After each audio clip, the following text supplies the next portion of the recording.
भूखे मरो, प्यासे मरो, बेगैरत होके ना मरो। अपना डिफेंस पे कभी कॉम्प्रोमाइज ना करो। गैरतमंद कौमें अपने दिफा पे कभी भी कॉम्प्रोमाइज नहीं करती। ये बेगैरत होते हैं, वो बेगैरत होते हैं जो कौम की बेटियों को बेचते हैं।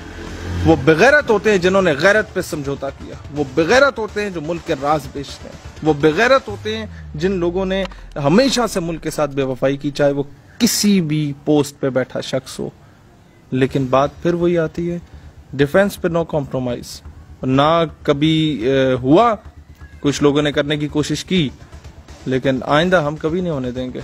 पाकिस्तान है तो हम लोग हैं, पाकिस्तान नहीं तो हम किस तरह आज ये जो बकवास कर रहे होते हैं हमारे नजरिए के खिलाफ, आज इनके रेट लखनऊ के बाजारों में लग रहे होते। आज किसी हिंदू बनिए की गाड़ी के टायर साफ कर रहे होते ये लोग, आज आके बकवास कर रहे हैं पाकिस्तान के बारे में। आज बजट भी पेश हुआ है, लेकिन ये कहा जाता है कि बजट हमारी फौज खा जाती है, सारा खा जाता है। सारा बजट हमारी फौज खा जाती है, हमारी पब्लिक पे नहीं लगता। इसके बारे में क्या कहते हैं?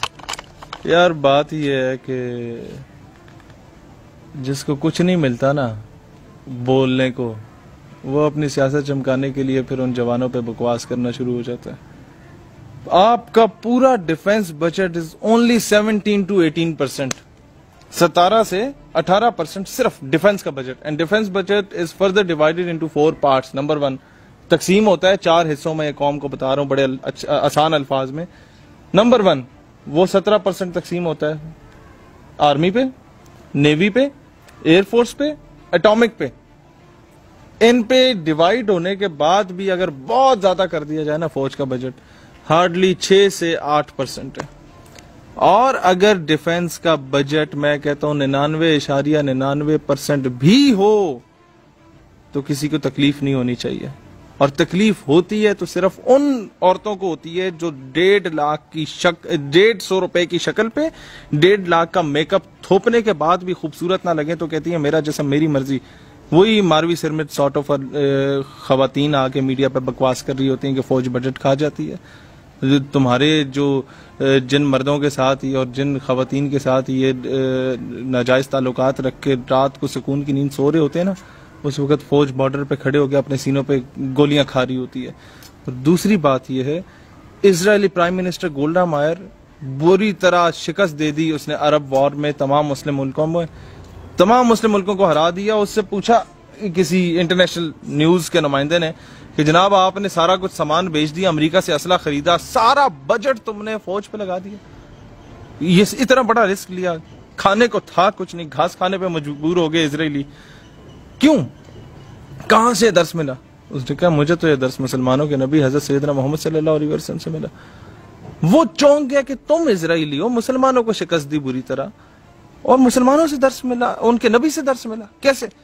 उसने जवाब दिया कि जी रसूलुल्लाह सल्लल्लाहु अलैहि वसल्लम ने जब ज़ाहिरी पर्दा फरमाया तो घर में चिराग जलाने को तेल मौजूद नहीं था, लेकिन घर की दीवार पे 9 तलवारें लटक रही थी। मुझे ये दर्स मिला कि मुसलमान के घर में भूख प्यास का आलम हो सकता है, लेकिन मुसलमान कभी अपनी गैरत पे समझौता नहीं कर सकता। आज यही सबसे बड़ा इशू ये है कि हमने तलवारें बेच दी हैं, मुसल्ले खरीद लिए हैं, बेटियां लुट रही हैं। हम कह रहे हैं मौलाना साहब दुआ कीजिए, पाकिस्तान का बड़ा बुरा हाल है। भाई बुरा हाल तो इस उम्मत का होना है कि सारी जिंदगी दुआएं करते रहे, जब जिहाद का वक्त आता है तब जाके मुसल्ले पे बैठे हुए होते हैं। अच्छा, लेकिन ये भी कहा जाता है कि जो हमारी फौज है वो तन्हाई लेती है, तो क्या कुर्बानी नहीं दे सकती? यार नहीं, मामला सिर्फ ये है कि तनख्वाह वजीर आजम साहब भी लेते थे, जरदारी साहब भी लेते थे। ना खान साहब का बेटा फौज में, ना जरदारी साहब का बेटा फौज में, ना नवाज शरीफ साहब का बेटा फौज में। सारों के बच्चे बाहर हैं, सारों के, पॉलिटिशियन का नहीं है, किसी का भी नहीं। ये सारे के बच्चे बाहर होते हैं। ये गोलू मोलू जिनके लिए पूरे मुल्क की इज्जत लूट के और बड़े बड़े मोहल्लात बना के बैठे हुए होते हैं, वो गोलू फिर आते भी नहीं है इधर आपके अब्बा जी का केस लड़ने के लिए।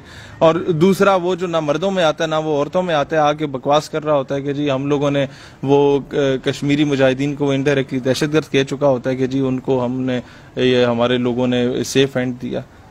इस तरह की बातें करने से पहले शर्म से डूब मरना नहीं चाहिए कि यार तुम लोग तो मुल्क के राज बेचते रहे हो। तुम्हारे तो बड़ों की जब जब हुकूमतें रही हैं तो उन लोगों ने खालिस्तान की मूवमेंट के सारे राज बेच दिए थे और बता दिया था कि कौन कौन सा बंदा कहां कहां पे। हमारे कई लोग शहीद हुए, हमारे कई मुखबर शहीद हुए, हमारे साथ कई सिंसियर लोग जो इंडिया में रह रहे थे वो शहीद हुए। ये लोग आके हमें बताएंगे हुब्बुल वतनी क्या होती है, तो फौज क्या होती है, तो पाकिस्तान से मोहब्बत का तकाजा क्या होता है। तोहमत लगा के माँ पे जो दुश्मन से दाद ले, ऐसे सुखन फरोश को मर जाना चाहिए। और सबसे ज्यादा फौज पे बकवास पता कौन कर रहा है? ये मलाला यूसुफजई और उसका बाप। ऐसा बड़ा, ये वो दलाल होते हैं ना जो लोगों की बेटियों को बेचते हैं। ये वो दलाल है जो अपनी बेटी का रेट लगा के उस पे पूरी किताब उससे लिखवा के और जामेबाजी कर रहा है। ये वही फौज थी, वही क्यानी था। मुझे गुस्सा भी आया था कि क्यानी साहब नहीं करना चाहिए था ऐसा, लेकिन वही क्यानी था जिसने तुम्हें मिलिट्री हॉस्पिटल में सबसे पहले फर्स्ट एड दी थी। वही क्यानी और वही लोग थे जिन लोगों ने तुम्हें यहाँ मुल्क से बाइज्जत तौर पे विद इन 1 डे अमेरिका का या जिस भी मुल्क का वो वीजा लगवा के भेजा कि फौरन इसका इलाज करवाओ। आज वहां जाके बकवास करती है कि फौजी जो है कैरेक्टरलेस है। आज जाके बकवास करती है कि अपनी किताब आई मलाला में लिखती है कि जो जवान थे हमारी तरफ बुरी नजर से देखा करते थे। तुम्हारी शक्ल में रखा क्या है जो तुम्हारी तरफ बुरी तरह से देखा करते थे? ये 2 टके की औरतों की तरफ वो बुरी तरह से देखा करेंगे? ये लोग और वो लोग जो ऑस्कर प्राइज जाके ले रहे होते हैं बाहर से, और ये शो करके कि जनाब पाकिस्तान की हर दूसरी तीसरी लड़की पे तेजाब फेंका जाता है, ड्रामेबाजी करके वहां से ऑस्कर और नोबेल प्राइज ले रहे होते हैं। हमसे लोग आके पूछते हैं आपकी बड़ी खिदमत है, आपको क्यों नहीं नोबेल प्राइज मिला? मैंने कहा नोबेल प्राइज माई फुट। जो बर्मा की वजीर आजम है, मुसलमानों की तिक्के बोटियां उसने बना ली, उसको नोबेल प्राइज मिला।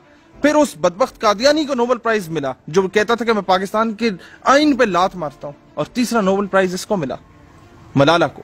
और फिर ऑस्कर भी इसी तरह के लोगों को मिले। तो ऐसे नोबेल और ऑस्कर प्राइज से बेहतर मेरी ये पेशावरी खेड़ है, ये बहुत कीमती है मेरे लिए। हम लानत भेजते हैं ऐसे तमाम नोबेल प्राइजेस पर। हम नहीं चाहिए हमारी कौम को ये बकवास करके। इस कौम के जवानों पे क्या गुजरती होगी यार, वो माओ पे क्या गुजरती होगी जिनके सामने हर दूसरे दिन उनके बच्चे के कफन आ रहे होते हैं। या तो ये भेजे ना अपने बच्चों को फौज में। मैं अगर कोई बात कर रहा हूँ ना दिलेरी से, या अगर मैं किसी को तनकीद का निशाना बनाता हूँ, तो मुझे पता है कि मेरा पूरा खानदान कुर्बानियां दे रहा है। मेरा आज भी खानदान के लोग सियाचिन में बैठे हुए हैं। मुझे पता है मेरे खानदान के लोग कश्मीर से होके आए हैं। मुझे पता है मेरे खानदान के लोग कौन कौन से ऑपरेशन में कहाँ रहे हैं। मैं हर चीज में डिस्क्लोज नहीं कर सकता, तब जाके मैं इतने दिलेरी से आके बातें कर रहा हूँ। वैसे ये तकरीरें करना is a lot of an easy task. अच्छा, आपका कहना है कि आज बजट पेश हुआ, अगर 99.9% भी फौज को दिया जाए तो कोई इतराज नहीं होना चाहिए? भाई आप, एक बहुत सिंपल सी बात है, भूखे मरो, प्यासे मरो, बेगैरत होके ना मरो। अपना डिफेंस पे कभी कॉम्प्रोमाइज ना करो। गैरतमंद कौमें अपने दिफा पे कभी भी कॉम्प्रोमाइज नहीं करती। ये बेगैरत होते हैं, वो बेगैरत होते हैं जो कौम की बेटियों को बेचते हैं। वो बेगैरत होते हैं जिन्होंने गैरत पे समझौता किया। वो बेगैरत होते हैं जो मुल्क के राज बेचते हैं। वो बेगैरत होते हैं जिन लोगों ने हमेशा से मुल्क के साथ बेवफाई की, चाहे वो किसी भी पोस्ट पे बैठा शख्स हो। लेकिन बात फिर वही आती है, डिफेंस पे नो कॉम्प्रोमाइज ना कभी हुआ। कुछ लोगों ने करने की कोशिश की, लेकिन आइंदा हम कभी नहीं होने देंगे। पाकिस्तान है तो हम लोग हैं, पाकिस्तान नहीं तो हम किस तरह आज ये जो बकवास कर रहे होते हैं हमारे नजरिए के खिलाफ, आज इनके रेट लखनऊ के बाजारों में लग रहे होते। आज किसी हिंदू बनिए की गाड़ी के टायर साफ कर रहे होते ये लोग, आज आके बकवास कर रहे हैं पाकिस्तान के बारे में कि जी इस्लामिक आइडियोलॉजी तो एम ही है, 2 कौमी नजरिया तो गर्क हो गया था बांग्लादेश के साथ। आज जो ये सो कॉल्ड ये प्रोफेसर यूनिवर्सिटीज के बकवास कर रहे होते हैं नजरिया पाकिस्तान के बारे में, इन्हें उठा के इनकी बेटियों के समेत, इनकी माँ बहन बेटी के समेत हिंदुस्तान में फेंको ना, फिर इन्हें कदर आएगी पाकिस्तान की कदर क्या होती है, पाकिस्तान किस नेमत का नाम है। बकवास करना बहुत आसान काम है। इनको मैं कहता हूं कि एक लिमिट है, हम बर्दाश्त कर रहे हैं। अगर HEC ऐसे लोगों को फारिग नहीं करता जो कि पाकिस्तान के खिलाफ बकवास कर रहे हैं तालीमी इदारों में, फिर हमें खुद काम करना पड़ेगा। फिर आप लोग कहते हैं कि जी ये कानून हाथ में लेते हैं। वो एक शायर ने बड़ा अच्छा शेर लिखा था, इंसाफ ना मिला होगा उसको फिर किसी दर से, यूं ही कोई तौहीन अदालत नहीं करता। लोग मजबूर होते हैं। शुक्रिया।